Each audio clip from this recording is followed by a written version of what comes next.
सीमा दुबे, रायपुर छत्तीसगढ़ से आप देख रहे हैं हरितांजलि express.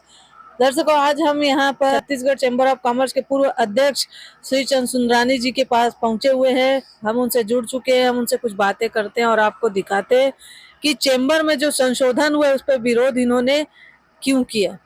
Raipur Chhattisgarh chamber of commerce and industry में संविधान संशोधन को लेकर पूर्व अध्यक्ष और वर्तमान अध्यक्ष के बीच तकरार की स्थिति निर्मित हो गई है। इसमें पूर्व अध्यक्ष श्री चंद सुंदरानी ने मोर्चा खोल दिया है और संविधान संशोधन को गलत बताया है, जबकि वर्तमान अध्यक्ष अमर परवानी संविधान संशोधन को उचित मान रहे हैं।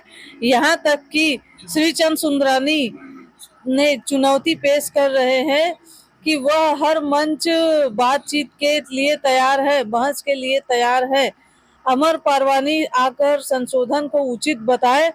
बाहर पूरा विवादों से घिर चुका है, मामला विवादों में घिर चुका है। बता दें कि पिछले दिनों चैम्बर ऑफ कॉमर्स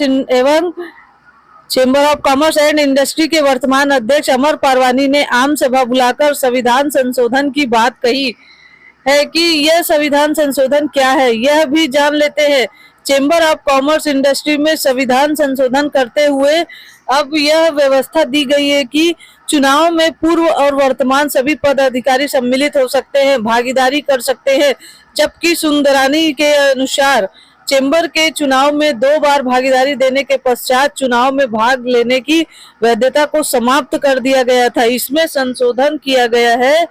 इस बात पर ही विवाद की स्थिति बनी हुई है। इस नए संशोधन पर ही विवाद हो रहा है, जिसमें यह कहा गया है कि अब पूर्व और वर्तमान पदाधिकारी भाग ले सकते हैं।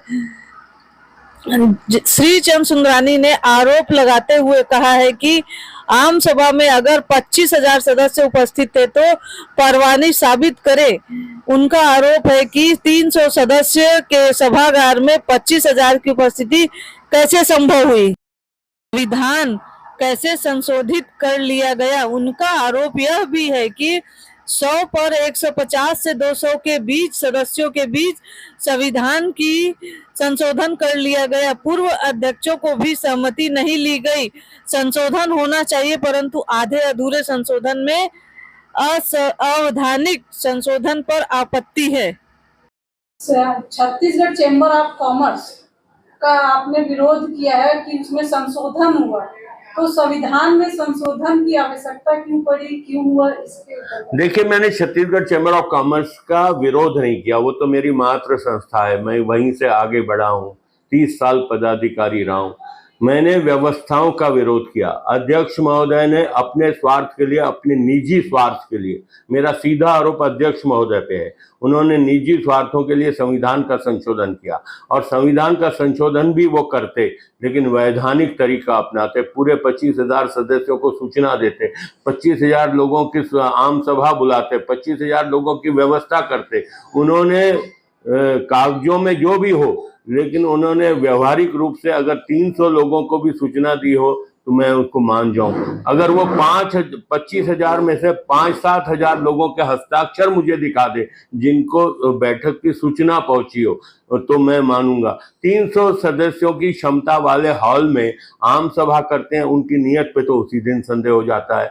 और अब मैं सीधा आरोप लगा रहा हूँ अध्यक्ष पे, और वो अध्यक्ष अपने इर्द गिर्द रहने वाले लोगों से बयान दिलवा रहे। मेरा अगर अध्यक्ष में साहस है तो कहीं पे भी, किसी भी मंच पर, चाहे वो प्रेस क्लब का मंच हो, चाहे किसी चैनल का मंच हो, मैं सीधा बहस करने को तैयार हूँ। अध्यक्ष महोदय को आना पड़ेगा बहस के लिए और उन्हें बताना पड़ेगा कि ये पाप का काम क्यों किया। मतलब आप मानते हैं कि संशोधन हुआ है गलत?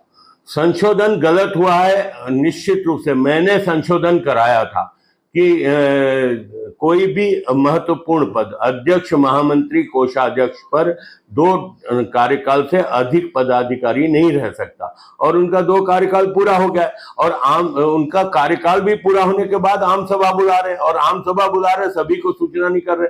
मैं 30 साल पदाधिकारी रहा हूँ चैम्बर ऑफ कॉमर्स का, मेरे पास सूचना अभी तक नहीं है। मैं अध्यक्ष को खुली चुनौती देता हूँ, वो बताएं कि 25,000 लोगों को सूचना में कितने लोगों ने आपकी सूचना का 7 दिन का प्रावधान है, 7 दिन पहले तक सूचना प्राप्त हो जानी चाहिए। कितने हजार लोगों को सूचना प्राप्त हुई? अगर वो 1/4 हिस्सा बता दे 25,000 का कि सूचना प्राप्त हुई और हमने आम सभा की, तो मैं मान जाऊंगा। और फिर आपके तो नियत में उसी दिन खोट नजर आता है जिस दिन आप 25,000 की आम सभा 300 के हाल में करते हैं। विरोधी ये कह रहे हैं कि आप मीडिया पब्लिसिटी के लिए विरोध कर। सुनिए, मेरे को मीडिया पब्लिसिटी की जरूरत नहीं है। मैं 20 साल से भारतीय जनता पार्टी का प्रदेश का प्रवक्ता हूं। मैं रोज चाहूं तो प्रेस कॉन्फ्रेंस ले सकता हूं, रोज मैं सुर्खियों में रह सकता हूं। मैं 3 साल तक इनके पूरे कार्यकाल में एक स्टेटमेंट इनके खिलाफ नहीं दिया हूं। अगर दिया हूं बता दें तो मैं राजनीति से अपने आप को जुदा कर दूंगा। 3 साल तक मैं मौन रहा हूं, इनके कार्यकाल को देखा हूं। इनकी बहुत सारी गलतियां, पूरे कार्यकाल में बहुत सारे गलत काम हुए। सरकार की चाटुकारिता के अलावा इसने कोई काम नहीं किया। दंडवत होकर सरकार के सामने काम किया है इन्होंने। पिछले 5 साल में कांग्रेस की सरकार के सामने दंडवत होकर काम किया। मैं और ये सारी बातें आज नहीं कहूंगा, आने वाले वक्त में 2-3-4 महीने में चुनाव होगा, एक एक परत इनकी उखाड़ूंगा। आप चेंबर में किस तरह की व्यवस्था चाहते हैं? मैं चाहता हूं निष्पक्ष हो, संविधान में संशोधन हो, बहुमत के आधार पर भी हो, सर्वसम्मति के आधार पर हो, लेकिन नियमों का पालन होना चाहिए। मेरे को संविधान संशोधन में भी कोई आपत्ति नहीं। जो इनको करना था इनके अधिकार क्षेत्र में कर सकते हैं, लेकिन कार्यकाल समाप्त होने के बाद आम सभा बुला सकते हैं क्या? नहीं बुला सकते। कार्यकाल समाप्त होने के बाद संशोधन कर सकते क्या? नहीं कर सकते। कार्यकाल पूरा होने के बाद भी अगर आम सभा बुलाते हो तो मात्र 300 सदस्यों की क्षमता वाले हाल में बुलाते हो, मतलब आपकी नियत में वही फर्क पड़ता है। सहमति असहमति की स्थिति में चेंबर में किस तरह का वातावरण होना चाहिए? देखिए, कई बार सहमति असहमति में बहुमत के आधार पर फैसले होते हैं, लेकिन मैं बोलता हूं ये अगर उसमें साहस है तो मेरे से मुकाबला करे ना, मेरे साथ टेबल पे बैठ के बात करे, मेरे पास आमने सामने बैठ के बात करे। वो अपने इर्द गिर्द रहने वाले लोगों से मेरा जवाब देंगे क्या? और वो लेवल है क्या मेरा? पूरन अग्रवाल जी से, और उस समय आपका पूरन अग्रवाल जी का जब हुआ था उस समय चुनाव के समय क्या परिणाम आया था? देखिए, मैं पूरन लाल जी के साथ कम से कम 10 चुनाव लड़ा, मैं जीता। पूरन लाल जी के विरुद्ध भी मैं चुनाव लड़ा अध्यक्ष का, जिसमें मैं जीता, मेरा पूरा पैनल जीता, पूरन लाल जी का पूरा पैनल आ रहा। ठीक है।